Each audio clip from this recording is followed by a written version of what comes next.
If saving money were easy, everybody would be sitting on $10,000, $20,000, $50,000 by now. But the truth is, most people start savings challenges and they never finish them. It's not about picking the right challenge, it's about having the right foundation underneath it. So that's the motivation, the structure, the accountability, and the support. So today I'm going to break down 6 of the most popular savings challenges. And more importantly, I'm going to show you the key traits that actually make saving money successful for real people like you. Hey, what's going on? This is Maoli Voti with Financially Present. I'm a former stockbroker and a current financial educator. And I simply help people like you take command of your finances so that you can live on your own terms. If you're new here, welcome. And if you're not, welcome back. Today isn't just about picking a savings challenge. It's about helping you find the right structure to actually follow through so that you can hit your savings goals. So let's get into it. The first challenge is the 52-week challenge. The idea is pretty simple. You save $1 the first week, $2 the second week, $3 the third week, all the way up to $52 by the last week of the year. And by the end of the year, you'll have over $1,300 saved. And this is great if you're someone who needs a gradual start. It's low pressure in the beginning, but just know that by the end of the year, the weekly amounts get bigger and bigger. And that's when a lot of people start to tap out, especially if they didn't plan ahead. And you just have to figure out how to stay committed, especially once life gets busy around the holidays. Another cool thing about this type of challenge is that you can make any variation that you want as long as you keep track of it properly. So for example, instead of increasing it by $1 a week, you can increase it by $2 each week. So it will be $2 in week 1, $4 in week 2, $6 in week 3, 8, 10, and so on. By the end of the week or the end of the year, you would have $2,756. If you want to do the same challenge but with $3 instead, you could do that for 52 weeks and you would have $4,134. My opinion is that this is best for new savers who need a slow build and simple structure. And you can make this challenge as easy or as difficult as you want it to be. Just don't worry if you feel like 52 weeks is too long, you could technically do a 13-week challenge or a 26-week challenge to start it off. And it's truly whatever you want it to look like as long as you keep it consistent. The next challenge is the $5 bill challenge. So every time you get a $5 bill, you stash it away. No spending it, no thinking about it. You just stack it in a safe place. And this challenge can seem fun or sneaky in a way, almost like a game. But if you're like me and you hardly ever carry cash, it might not build up as fast as you would like it to. I would say this challenge is great if you're naturally handling a lot of cash, but don't force it if you're a card swiper 90% of the time. My opinion, this type of challenge is good for cash heavy spenders. So people who want saving to feel automatic. They see the dollar bill of whatever type or denomination and they immediately know to save it. I'll admit saving with cash is going to have a more real feel because there's nothing like counting cash. The feel of it in your hands, the sound of it rubbing together, even the weird smell of money. And none of that can be replicated digitally. So it's unique. And there are different variations of this type of challenge. You can do this with $10 bills, $20 bills, whatever denomination you want. Another challenge is the no spend challenge. And this one is popular. This is where you commit to not spending any money outside of essentials for a set period of time, like a weekend, a week, or even a month. So what's my take on it? I respect it because it forces you to feel where your money is leaking out. You realize really quickly how often you spend out of boredom and not because of need. So you have to be careful though, because it can backfire if you don't define clear rules up front. Like, what does essential actually mean? You have to figure that out because you might find yourself rationalizing a new pair of sneakers as essential cardio equipment. So just be careful. And my opinion on this is I think it's good for people who need to just reset their spending habits very quickly. But I will caution you on this. It feels very close to a diet or a cleanse, and those things can be very tricky. I remember doing a cleanse years ago after watching a documentary called Fat, Sick, and Nearly Dead. I bought one of those juicing machines and made really healthy juices with apples, kale, beets, carrots, all of that stuff. And I did a full detox for a week. No solid foods, just juicing. healthy juices. And I tell you, it was rough. I mean, within the first couple of days, I lost 10 pounds and I had a headache that entire week. I remember hallucinating about food at work.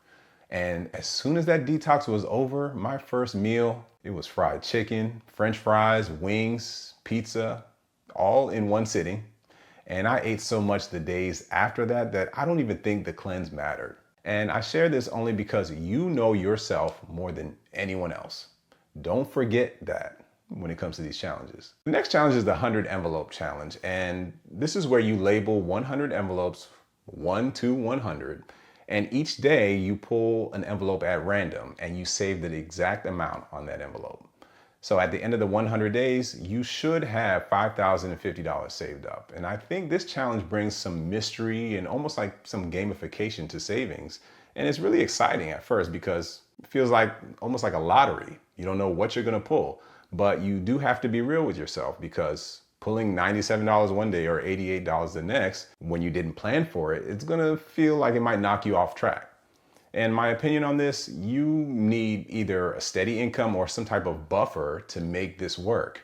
And I think this challenge is good for people who thrive on the random nature of this and have some flexibility in their budget. Another challenge is the Save Your Raise challenge. So anytime you get a raise, a bonus, or an unexpected influx of money, like maybe a tax return, you could save a set percentage of that money. Maybe even the whole thing gets saved. And this is powerful because I've always liked it. And it doesn't mess with your current lifestyle because again, it's a bonus or it's a raise, it's unexpected money. So, which means that it sneaks past your brain's natural resistance to change. But hear me out.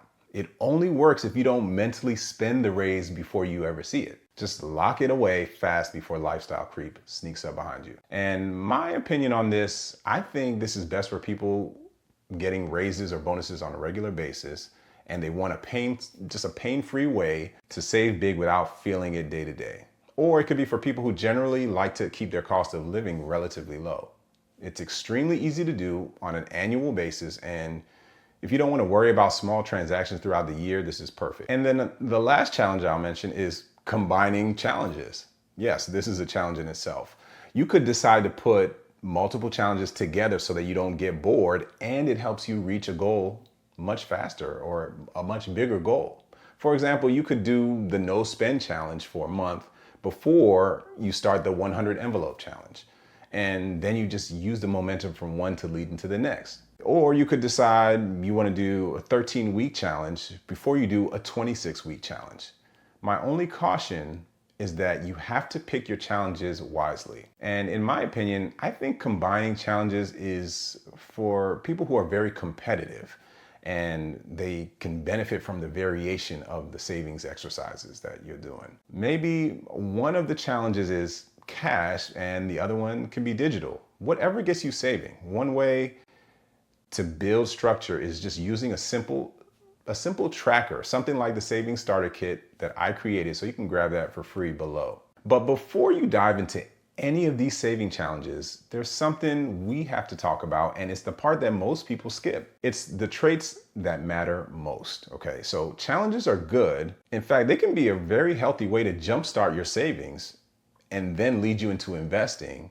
But for some people, it's just another point of frustration because it's like going to the gym. Most of the time, you don't feel like going. But after you power through that workout, you actually start to feel good about yourself and it somewhat lifts your spirits. The part that I think everyone seems to miss with these challenges is that there are 4 specific traits that make a successful savings challenge possible. The first trait is accountability. You need to have someone or something that reminds you why you started, because if you don't have a way of owning this, it's really easy to find other reasons to stop. Are you the type of person that needs someone to call you out if you skip a week?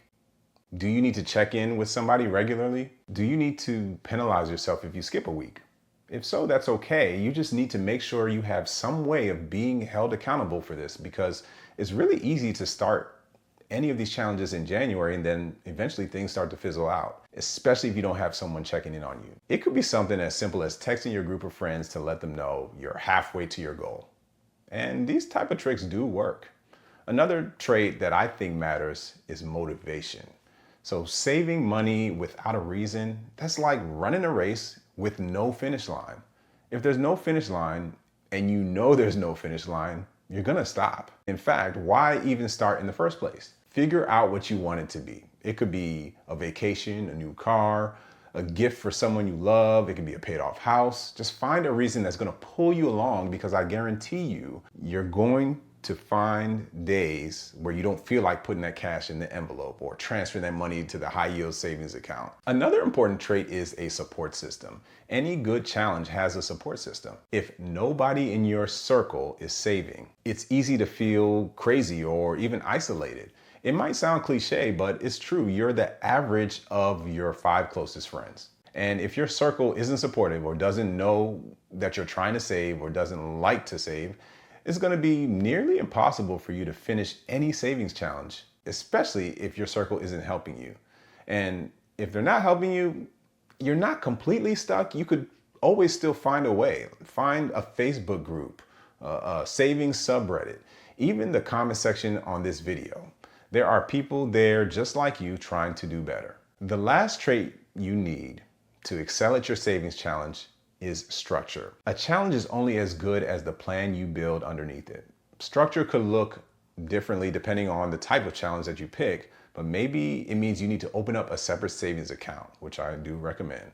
Maybe you use a journal or keep a secure place for your envelopes. Do you need to have reminders set on your phone?